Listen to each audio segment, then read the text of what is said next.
Good morning. Hey everybody, guess what? I'm outside again. It's still really cold.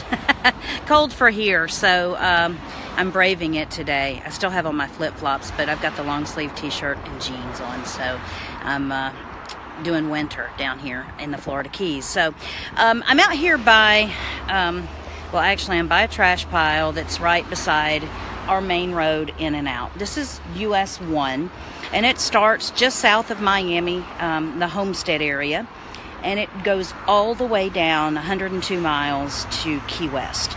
And around here, we don't refer to things where they are as any other way but mile marker 30 or mile marker 10 or, that sort of thing. So these mile markers from 102 all the way down to mile 0 in Key West, people always want to take a picture of that sign, are very important for us.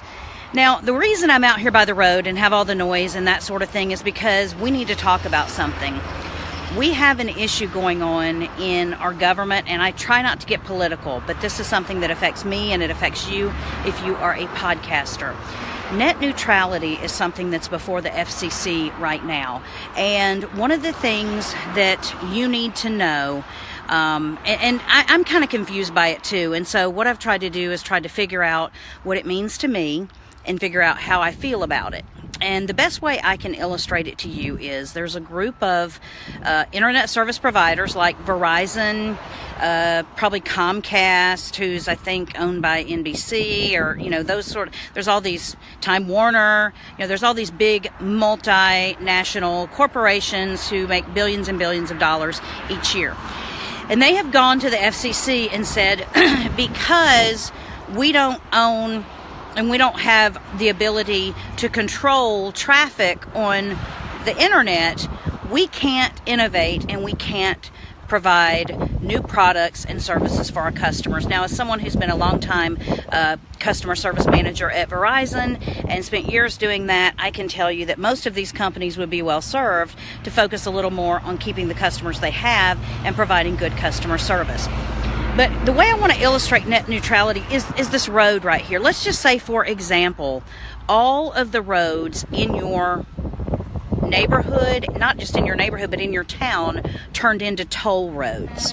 If all of them turned into toll roads and suddenly you had to pay to go on every single road, but not just you could pay and get on there just like everyone else.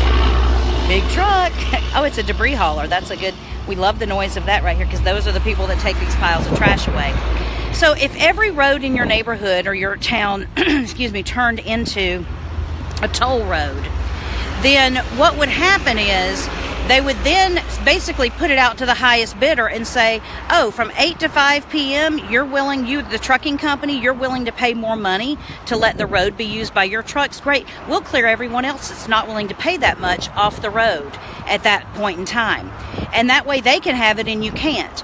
So what happens is those of us that are not willing are not, now not paying for the actual speed or the traffic ability of our internet. I mean, granted, we pay for access to it, but once companies get on there, so what'll happen is things like Facebook right now. Facebook is a huge company. Google's a huge company. All these other huge companies, they're going to pay big money. They're going to pay big money for speed on this internet superhighway, right? Superhighway out here. So they're going to pay big money, and then you know what they're going to do? They're going to want to charge you and me for access to that, and you know what? We're going to be willing to pay for it because that's going to be the only way we can get the speeds that we want. You know what else that means? That means that me and you, as a regular business owner or people that earn our living online, we are going to be left in the dust because we're not going to be able to pay millions and billions of dollars to get the high speeds for our traffic. So what's going to happen is you're going to find there will be websites that you will no longer go to because you can't get there because the speed is so terrible, you just can't go there. So all our traffic will now be funneled through these multi-million, billion-dollar corporations. So net neutrality is something that 82% of the American public are for. And basically it means that no one owns what's there. The infrastructure is built out by the companies, but nobody owns the actual, the internet, so to speak. And net neutrality going away will mean these companies will now be paying for their piece of the internet that they're buying, and then they're going to be charging you for.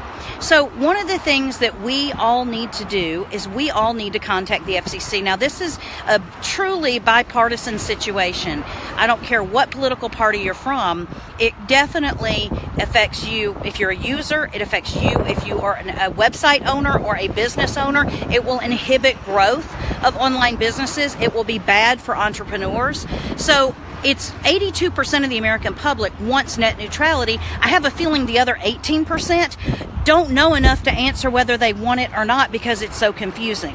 Now, lobbyists and these people that are petitioning the FCC, they get one vote like you and I do. You know, we have government by the people, for the people, supposedly, and the people are the ones that get to vote. But whenever it comes to these big corporations, they're putting money in to try to sway the decisions. So we need to, I'm going to go back. I've got to make one quick stop at the lumber store to get some lumber ordered, and I'm going to go back home, and I've got a petition to the FCC that I'm going to link to here in the comments for you to sign and make your voice heard. If we don't stand up now and say we are here to support net neutrality, and we will vote everyone out of office who wants to basically take something that is free, especially when these parties say, oh, we're against regulation, choking out all these businesses, but then you want to do something else that's going to add more regulation. It's just not going to be government regulation. It's going to be private corporations that are going to be set up to make the big bucks.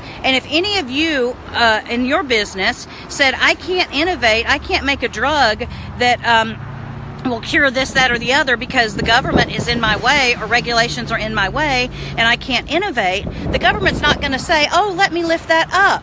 You know, let me lift up that regulation so you can go ahead and innovate and have products. It doesn't take that for innovation to happen. And if people can't innovate in their industry, they either need to do really well and outservice everyone and get the margin and market share or share of wallet, I would say, in their industry, or they need to find a new one. But they don't need to go to the government and say, because I can't innovate, you need to take freedom away from the whole entire country in order for this to happen. So podcasters need to unite. We need to put it out there. I know, Liz, I had no idea either. It's confusing what you see. Net neutrality, I don't know what the opposite of net neutrality is. I guess net partiality? I don't know. It's net control is what it is. And it basically, it's going to affect all of us. And if you thought, you know, there are some countries that don't have net neutrality right now, and they pay like a monthly plan to get on Facebook, and they pay a monthly plan. You know, if you think you have subscription plans right now, you have no idea what's going to happen when you have to start paying just to get on all these websites, excuse me, that you thought were free, or that you thought access to them at a normal functioning speed was free. So it's going to affect all of us. I'm going to put the link to the form on the bottom. It will require you to basically make your voice heard, be politically active. I don't know about you, but right now in this day and age, I'm a little leery of putting my name and my address and everything on something that I'm submitting to the government. And I'm not even a conspiracy theorist or anything like that. I just know that there's an easy way for them to target us whenever we basically, as a people, rise up and let our opinion and our voice be heard. But this is the way we can be politically active and preserve basically our livelihood for some of us. And so I'm going to put that in there. And if you have questions or if I can help you figure this out, I have a feeling if you're online at all, you're going to be for net neutrality. If you are, you know, if you're a user, a consumer, you're going to want net neutrality. If you aren't a consumer, and you're completely off the grid and you're off the web and you maybe just use your phone to make phone calls, maybe you wouldn't care. But I have a feeling that everyone else around you would. So there's no reason to take something that's free and something that's accessible to all and turn it over to the corporations so that they can, again, make billions and billions of dollars off the backs of us consumers. So that's kind of how I feel about it, and I hope you will too. So I'm going to go probably in about a half an hour, you'll see that form on the comments, and I'll send it to, you'll have to fill it out and send it to the FCC. And then I'm going to start posting it in some of the podcasting forums because we've got to get fired up about this because our time is running out to make our voices heard. So it's time to rise up, people. Got to save ourselves. All right, you guys, tonight I'll be on about 8 o'clock Eastern time. from down in Key West for the Holly Jolly Trolley. So join me then, and then if not, then I'll see you tomorrow morning. You guys have a good day. Thanks for stopping by. Bye-bye.